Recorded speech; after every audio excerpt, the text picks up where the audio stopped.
você, ele pode ser o eterno Mosca da novela Chiquititas, ou também o vilão Renato do remake de Pantanal, ou o próprio Gabriel Santana, participante do BBB 23. Seja como for, ele com certeza é um pouco disso tudo e muito mais. É ou não é, Gabriel? Com certeza. Acho que o artista fala mais do que somente os trabalhos que ele fez, né? A gente tem nossa vida profissional e nossa vida pessoal, que é um pouco das duas, né? Das duas. Bem-vindo aqui, viu? Muito obrigado. Eu queria te agradecer por topar conversar com Mais Novela sobre os seus personagens mais queridos, que são os preferidos, que estão na memória das pessoas, né? E aí, eu queria, para começar, dividir uma coisa com você, para você ver se é isso que acontece nas ruas, no assédio, né? Quando você é abordado.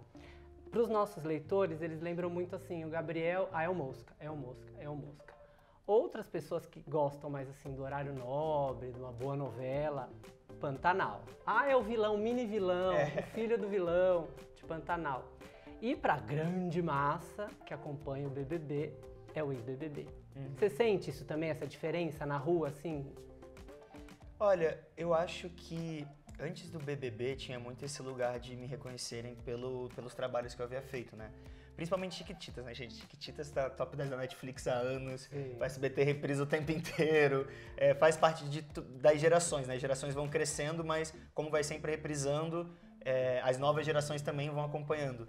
Então, por muito tempo, o personagem que eu era mais lembrado, de fato, era o Mosca. Aí depois, quando eu fiz Malhação também, teve um tempo que reconheciam bastante por Malhação, e agora Pantanal ficou bastante, também me reconhecem bastante por Pantanal. Mas acho que depois do BBB, acho que o nome Gabriel Santana, acho que tá tão grande ou maior do que as personagens que eu fiz. Ultrapassou, isso, né? E eu acho isso muito legal, esse trabalho de o nome do ator conseguir ser mais lembrado do que as suas personagens. Eu zero me incomodo que me reconheçam pelo Mosca, eu gosto, acho que tem um carinho afetivo das pessoas que reconhecem por causa de uma novela infantil ou mesmo por causa de um vilão que você faça, mas eu também acho muito legal as pessoas começarem a entender que o Gabriel Santana é o Gabriel Santana e as personagens são só a parte do trabalho dele. Claro. E pegando esse gancho que você falou de memória afetiva, muita gente cresceu, né, te vendo como Mosca e torceu por você no BBB. Como que foi fazer esse trabalho, né, participar de uma história que já era conhecida de algumas pessoas, né? Chiquititas era uma novela que já tinham passado. Foi uma novela a primeira versão, se não me engano, foi de 98 a 2001. Eu nasci em 99. Então eu não cheguei a acompanhar essa primeira versão. Tá. E quando eu fui fazer o remake, eu não conhecia as Chiquititas. Acho que a minha irmã, meus pais com certeza conheciam, meus primos, mas eu não conhecia. Então eu não tinha nem noção do tamanho que era as Chiquititas. Eu fui começar a entender. Foi um fenômeno, Chiquititas era né? um fenômeno. E que o remake também fez muito sucesso durante o processo, que a gente começa a gravar e não foi ao ar ainda. Então a gente tá gravando ali e só depois que a gente tem essa noção. E eu era muito pequeno, eu tinha 13 anos. Então, é muito louco, porque ao mesmo tempo que hoje em dia tem crianças de 8, 9 anos que assistem, tem as pessoas que me conhecem de quando estreou, 2013. Certo. Então eu tenho muitos fãs de Chiquititas, tipo, maiores de idade, com 20, 30 anos, sabe? Isso é muito engraçado, acompanhar a diferença das gerações acompanhando o mesmo trabalho, né? E que ficou essa memória afetiva. Falam com carinho, ela fala, o eterno Mosca, era o meu Exato. Mosca. Isso é muito legal. E foi legal participar de uma história que as pessoas já conheciam? Ou pra você, como era um trabalho novo, que não era da sua época, como você acabou de dizer, você não teve essa bagagem, não estudou, não viu os vídeos? Então, eu lembro que na época o SBT pediu pra gente não ver muitas coisas, justamente pra não se contaminar. Como nós éramos atores novos, por mais que as pessoas, algumas ali já atuassem há um tempo, crianças de 13, 15 anos, no máximo. A Sofia Valverde, quando começou, tinha 6 anos, se eu não me engano. Então eles pediram pra gente não assistir, pra gente não ficar se comparando, tentar criar algo que já foi feito. Até porque uma coisa que em Pantanal também aconteceu foi tipo assim, a primeira Pantanal passou na década de 90. Então o mundo inteiro mudou muito. Tecnologicamente, de pensamento, de tudo. Então às vezes se basear num personagem de 30 anos atrás perde o sentido, sabe? Claro. O personagem atualizado fica muito mais interessante pro momento que a gente tá vivendo hoje. Sim. E outra coisa que é interessante, que os principais trabalhos que eu fiz são remakes, né? Sim. Chiquititas, Malhação eu considero um remake também, né? Porque todo ano tem uma nova... Tem novos atores, uma nova história, mas o nome, as situações são muito parecidas sempre. E Pantanal. Então, tipo assim, eu sou um ator de remakes, sei lá, alguma coisa assim, sabe? O que não é ruim, é muito bom. Pra mim é maravilhoso. E são folhetins de muito sucesso. Exatamente. Um infantil do SBT, pra quem não sabe, né? Chiquititas, Malhação e Pantanal da Globo, só que Pantanal foi da extinta TV Manchete nos anos 90. E antes da gente falar... Se é feito um remake é porque a novela fez muito sucesso. Claro! Então, eu acho que é um grande prestígio poder participar de remakes. Sim. Porque tem uma gama gigantesca de atores pra escolher, pra tentar refazer um sucesso. E eles me escolheram, tanto pra Chiquititas, quanto Malhação, quanto Pantanal. Claro. E falando em Pantanal, até chegar em Pantanal você fez Carcereiros, né? Uma série, fez Malhação. E aí, como chegou pra você esse convite? Porque tudo bem, Pantanal foi um fenômeno, estourou nas redes sociais, audiência e tal. Mas acredito que pra vocês, atores, vocês já sabiam que iam participar de um grande projeto, uma aposta muito grande da Globo. Sim, em Pantanal a gente sabia, sim. Como é que foi? Cara, o convite surgiu... o teste que a gente fez foi... Pantanal passou em 2022, né? Foi 2022. Então os testes foram em 2021. Foi 2021. Pouco antes. Eu lembro que durante a pandemia, tivemos um grande sucesso de audiência de novo na Globo, né? Porque todo mundo estava em casa, o Big Brother, as novelas alcançaram picos de audiência. E quando a pandemia começou a flexibilizar e começou a ficar mais controlado, eu lembro que a audiência começou a cair. E aí veio o Pantanal como uma grande aposta. Então, eu me sentia muito inseguro, porque, tipo assim, cara, a audiência tá baixando por um movimento natural, as pessoas estão voltando a sair de casa, não é nada em relação à Globo, né? Questão social mesmo. E a Globo tá apostando muita ficha em um remake. Fazia muito tempo que a Globo não fazia um remake, né? E então era uma responsabilidade muito grande. No horário nobre. No horário nobre, horário das 9. E aí eu lembro que eu falei, caralho, então esse é o peso de fazer um remake, porque a época de Chiquititas eu não tinha sentido pressão nenhuma. Com certeza. Eu tinha 13 anos, não sabia o que era Chiquititas, então eu fiz. Aí eu falei, caramba, então é assim que é fazer esse é o peso de fazer um remake de tanto sucesso? E aí... conversando com preparação com os outros atores, a gente chega na conclusão de que não adianta a gente ficar preocupado com isso, é fazer o nosso melhor e esperar que o público goste do nosso melhor, né?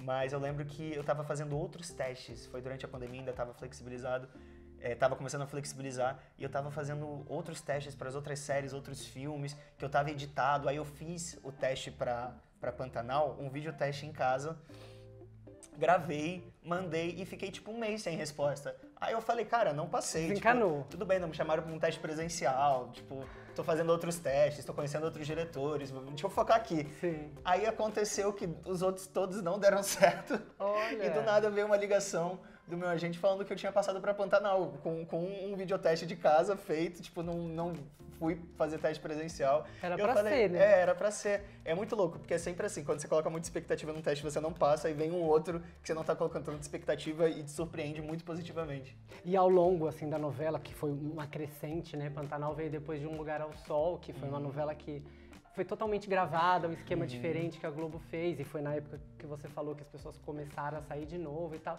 Aí veio Pantanal, trama rural, que fazia muito tempo que não aparecia no horário nobre, uma grande história que marcou a época nos anos 90, novos personagens e tudo mais. Como é que foi sentir essa crescente de sucesso, de audiência, repercussão nas redes sociais, toda a cena dava o que falar, cenas do seu personagem, né, que foi aprontando mais ao longo da novela. Tudo marcava muito, né? Tudo assim, a Juma vai aparecer, é o Banho de Rio, é o vilão. Como é que foi? Então, quando eu entrei no processo, quando eu comecei a gravar a novela, meu personagem, se eu não me engano, entra no capítulo 82, a partir do 75. Tá. Que também tem uma curiosidade pra vocês. O capítulo que tá no roteiro nem sempre é o mesmo número do que tá no ar. Então, se eu não me engano, às vezes a gente tava gravando, tava no roteiro 80, mas no ar era tipo 88, sabe? Ah, tá. Tem essa diferença às vezes dependendo da novela, dependendo do produto. E aí... me perdi. Eu entrei no meio do processo. Então, quando eu comecei a gravar e quando meu personagem começou a aparecer, o sucesso da novela já estava muito alto. Tá. Então, a minha expectativa do meu núcleo não era conseguir engajar o público, era manter o engajamento e fazer com que a nossa trama fosse tão interessante quanto as outras.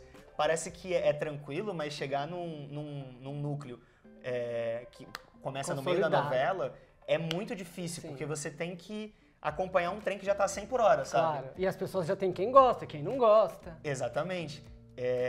Então, eu lembro que teve esse peso, essa responsabilidade também, mas a gente conseguiu se enquadrar bem. A Júlia Dalave e o Murilo Benício, que eram os atores que a gente começou a contracenar, que já estavam na novela, ajudaram a gente muito com tempo cênico, com energia. Mas eu lembro que o meu maior hobby, tipo, pós-gravação, acabar de assistir um capítulo, era entrar no Twitter e ver o que a galera falava de Pantanal. Comentários. Porque no começo, a galera, nos 3 primeiros episódios que o Renato apareceu, eles gostaram do Renato. Porque ele trouxe pautas raciais, chamava o pai pra chincha, conversava com a mãe. Então começaram a gostar do Renato. 5 capítulos depois, o Renato começou a aprontar, começou a falar mal da Dona Maria, que era a Bruaca, né? Bruaca. E aí a galera começou a odiar o Renato. Eu acho que muito do ódio pelo Renato veio justamente por esse carinho, por atuação incrível da Bel Teixeira, a personagem Maria Bruaca também, eu odeio falar Maria Bruaca, mas a personagem Maria.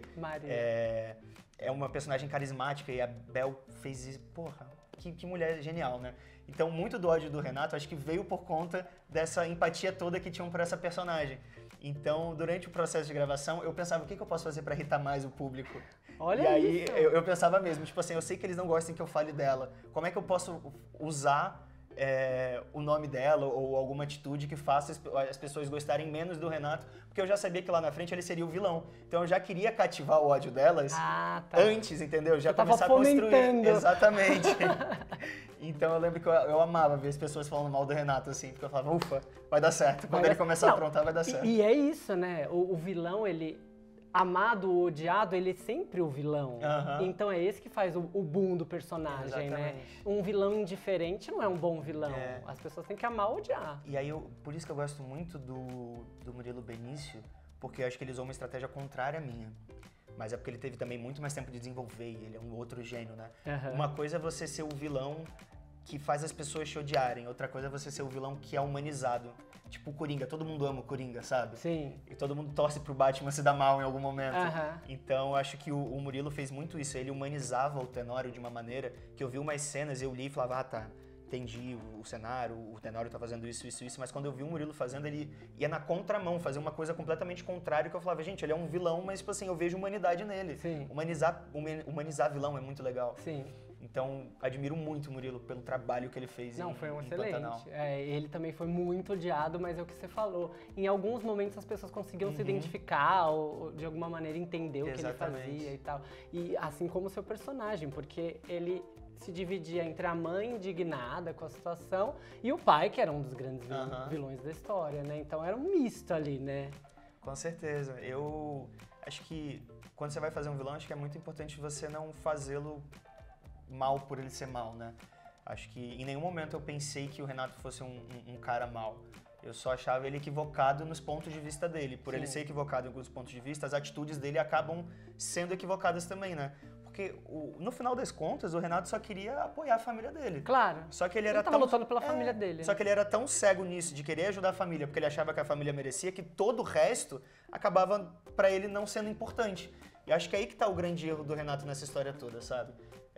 Além de ter vivido e ter processos de machismo, masculinidade tóxica, muitas outras coisas, mas o grande erro dele, acho que é isso, ele priorizar tanto a família que o resto todo pra ele não importa, então ele acaba banalizando. Claro. Não, e aí a gente vem de um sucesso, de um boom estrondoso, que nem o Pantanal, e aí você vai parar na casa mais vigiada do Brasil. Como é que foi, assim?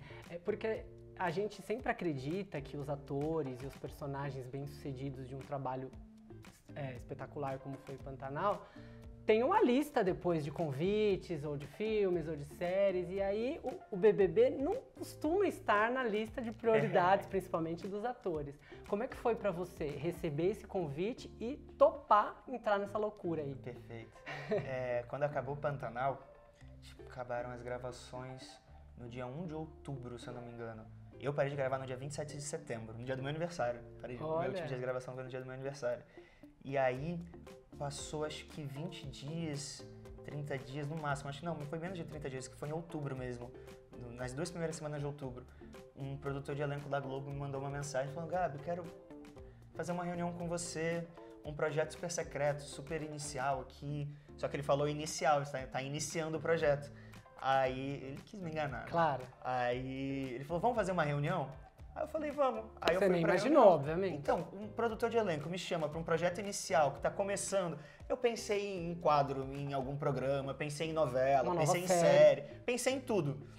Menos o BBB. Aí chegou lá: Gabi, então, participar do BBB. Eu falei: caraca, gente, meu Deus do céu, o que eu faço agora? Tinha testes para acontecer, mas eu segui muito a minha intuição, assim. Em primeiro lugar, naquele ano, 2022, eu havia sonhado algumas vezes que eu tava no BBB. É mesmo? Eu já tinha sonhado que eu tava no BBB. E isso te assustava ou te alegrava? Não, eu não levava a sério. Eu achava, sonhei que tava no BBB, tipo, ok. Tudo bem. Tudo bem. Mas não imaginava participar ou não participar, sabe? E eu acho que na minha carreira as coisas sempre foram acontecendo muito naturalmente, sabe? Eu não pensava em ser ator, aí eu entrei numa agência de publicidade por conta da minha irmã mais velha, e aí ela viu que ela não queria isso, eu comecei a gostar de fazer comercial, aí do nada veio um teste pra Chiquititas, e meus pais falaram: você tá a fim de fazer? Uma responsabilidade. Aí eu fui fazer Chiquititas, então na minha vida as oportunidades sempre foram aparecendo, eu sempre consegui aproveitá-las, sabe? Acho que o universo tem sido muito bom assim comigo de sempre me apresentar coisas boas. Então quando veio o Pantanal, eu já tinha essa intuição e eu confiava muito no processo que eu estava vivendo dentro da Globo, da construção. Falei: cara, acho que é uma boa oportunidade. Então eu agarrei a oportunidade e vivi, sabe? Teve aquele momentinho que pode ser um dia, como uma semana ou um mês de será que eu fiz certo ou não? Não. Era uma certeza pra você? Eu não pensava muito sobre isso. Não pensava? Quando teve a reunião, o produtor chegou e falou assim: Gabi, eu te dou 2, 3 dias pra pensar, etc, tá tudo bem, essa confusão acontece mesmo. Eu falei: não, mano, eu quero, tá tudo certo. Decidido. Aí eu falei: só vou ajustar com o meu agente, se ele me der um ótimo motivo, tipo assim, de eu não entrar aí, eu não vou declinar, mas ele vai ter que me convencer. Porque você já tava decidido. Eu já tava decidido. Aí eu liguei pra ele e falou: cara, não faço ideia, você quer fazer? Então vamos. Embarcou. Aí no mesmo dia eu já mandei mensagem pra eles e comecei a fazer parte do processo seletivo mesmo. Que legal. E nesse pós-BBB, porque a gente ainda pode dizer que tá num pós-BBB, o que você sente da recepção das pessoas que te abordavam como Mosca, como Renata, e agora te abordando com Gabriel? Como que é essa abordagem hoje? Acho que é um pouco do que a gente falou, de que antes as pessoas me reconheciam pela personagem. Tá. Eles chegavam pela personagem e chegavam no Gabriel. Tá. Hoje em dia eles chegam pelo Gabriel para depois falar da personagem. Acho que uma coisa que eu falo também é que o BBB, eu já tinha pensado nisso antes de entrar no BBB. Foi um dos porquês eu quis entrar no BBB também. Ele possibilita um salto de exposição midiática que eu talvez levasse 5, 6 anos fazendo outros trabalhos, sabe? Então, a minha imagem também está mais conhecida. De fato, mais pessoas hoje em dia me reconhecem. E aí assimilam: o Gabriel do BBB, o Gabriel Mosca, o Gabriel do Pantanal. Então, eu acho que tem isso. E acho que a minha imagem também se transformou muito durante o BBB por conta de representatividades, né? Claro. Eu nunca fiz... Eu considero que eu nunca estive no armário, sabe? A partir do momento que eu me entendi como bissexual, eu nunca escondi isso de ninguém. Então, em eventos que tinha mídia, se eu quisesse ficar com algum garoto, eu ficava. Nunca foi uma questão pra mim. Aqui, de fato, antes do BBB, só nunca tinha vazado. Sim. Nem sei como, mas nunca tinha Não, vazado. até porque o BBB são conversas que a gente tem com amigos, só que isso passa pra milhões de pessoas. Então, essa que eu acho que é a maior diferença. Pra você já era uma coisa bem resolvida. Mas o que eu quis dizer é porque, tipo assim, já havia tido muitas oportunidades de vazar por causa de festas que eu fui, de pessoas que eu fiquei nesse meio tempo, mas simplesmente não vazou, sabe? Aconteceu só no BBB. Então acho que nesse pós-BBB também a minha imagem está em outro lugar de representatividade, em um lugar da moda, em um lugar mais... Não sei se eu gosto muito dessa palavra, mas a palavra que eu tô achando agora. achei uma outra, de referência mesmo nesses assuntos, tanto de representatividade LGBTQIAPN+, quanto representatividade de uma pessoa preta, quanto como ator também. Sim, o que é muito importante, né, hoje em dia a gente fazer, porque o Big Brother traz essas discussões, as pessoas acham que não, mas ele traz discussões importantes que ficam, né, pós-programa. Sim. E você é um desses exemplos. Com certeza. Inclusive, vou aproveitar aqui para fazer um marketing, porque eu acho isso Claro. muito legal. Semana passada, mês passado, a Pride foi, enfim, há umas 2 semanas atrás, 2, 3 semanas, saiu uma lista dos 10 influenciadores, 10 personalidades pretas LGBTQIAPN+, mais influentes do mundo pela revista Pride.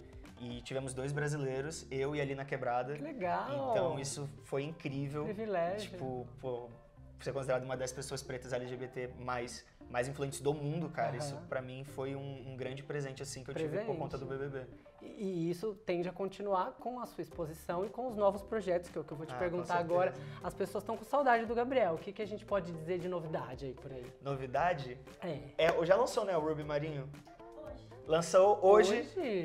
Dia 29 de junho, lançou Ruby Marinho, que é um filme da DreamWorks. Ufa, ainda bem que eu não errei, imagina lançar uma gafe. Filme da DreamWorks, que eu dublei uma das personagens, o Connor, que é um cara preto também, acho muito foda. Esse lugar das grandes animações agora terem pessoas pretas e serem dubladas por pessoas pretas. Então, dublei, já lançou. Acabei de gravar um filme pela Star+, chamado As Aparências Enganam. Vai lançar provavelmente, eu acho difícil, talvez lance no final do ano, mas muito provavelmente em 2024 vai lançar. É comédia? É comédia romântica. Também tem a temática LGBTQIAPN+. Que legal! E tem um filme que eu gravei em 2020 que deve lançar esse ano, chamado Made in Favela, que eu interpretei Hungria Hip Hop, que esse filme é pra contar a história de vida dele. E segundo os diretores vai lançar esse ano, espero muito que lance. E deixa eu ver o que mais. Tem um outro projeto que eu não posso revelar ainda porque eu não tô com o contrato assinado. É novela? Não é novela, não é novela. Não é novela. Não é novela, isso eu posso adiantar. Novela tem alguns testes aí de novelas e séries que eu fiz. Tô esperando alguns resultados. Mas é um projeto que, inclusive, minha equipe tá louca pra saber ali, que a Iris não sabe, o Edson também não sabe. Mas tem um projeto bem legal pra vir, que eu acho que eu vou começar a gravar mês que vem. Não, e além desse projeto, você tem teste pra novela, que é o que o público tem saudade, então pode ser que role. Será que é esse ano ainda? Olha, os testes de novela geralmente acontecem 2, 3 meses antes da preparação. Tá. Então, se for alguma novela, eu devo começar a gravar pro final do ano, provavelmente só ano que vem mesmo. É um processo meio longuinho mesmo. Tá. Então, gente... Novela talvez só ano que vem, gente. Pra quem tá com saudade do Gabriel, vai ter filme, talvez tenha série, tem projeto secreto e uma novela. E aí eu já te convido de antemão, quando você estiver fazendo outras coisas. Mas novela é só teste, hein, gente? Novela. Vai dar certo. Vai dar certo. Novela, série, você volta aqui pra contar pra gente, a gente conversar, falar sobre bastidores e tudo mais. E pra gente encerrar, só pra falar de bastidores, que a gente tem que ter aquela fofoquinha, né? Que você sabe que é o que as pessoas gostam.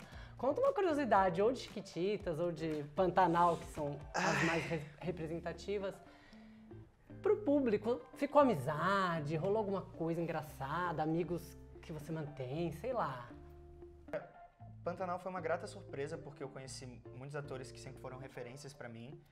E conhecer eles pessoalmente foi animal, tipo, eles são muito gente boa, Adiro, Murilo, são as pessoas que... o Marcos Palmeira, cara, que esses três, assim, pra mim, todos são muito legais, mas pra mim esses três têm uma energia, a gente bateu ali numa sintonia a mais, assim. Mas o Cauê Campos, que fez o meu irmão, que morreu pra Sucuri também, um menino de luz. Inclusive, o Cauêzinho, ele fez Detetives do Prédio Azul. E aí, uma das pessoas que trabalhava com ele no núcleo principal era a Letícia Pedro. E eu trabalhei agora com ela no filme. Ela foi o meu par romântico no filme. Olha. Então, eu trabalhei com a curiosidade aí. Eu trabalhei com o Cauê Campos e com a Letícia Pedro. Só falta trabalhar com mais... Qual o nome? Eu esqueci o nome do terceiro menino que fez Detetives do Prédio Azul. Só falta um dos meninos do Detetives do Prédio Azul pra você ter trabalhado com todos. Uma curiosidade, que as pessoas adoram essas coisas de bastidores, é isso. Então eu queria te agradecer mais uma vez por conversar aqui com a gente do Mais Novela, foi um prazer. E já fica esse convite aí pra você voltar mais uma vez pra contar novidades. Perfeito. Pode ser? Tranquilo, Obrigada. combinado. E também queria agradecer para vocês que sempre acompanham o nosso trabalho, vídeos, site. Vocês sabem, melhor das novelas, bastidores da TV e tudo que rola no mundo dos famosos, maisnovela.com.br. Até mais, gente. Até.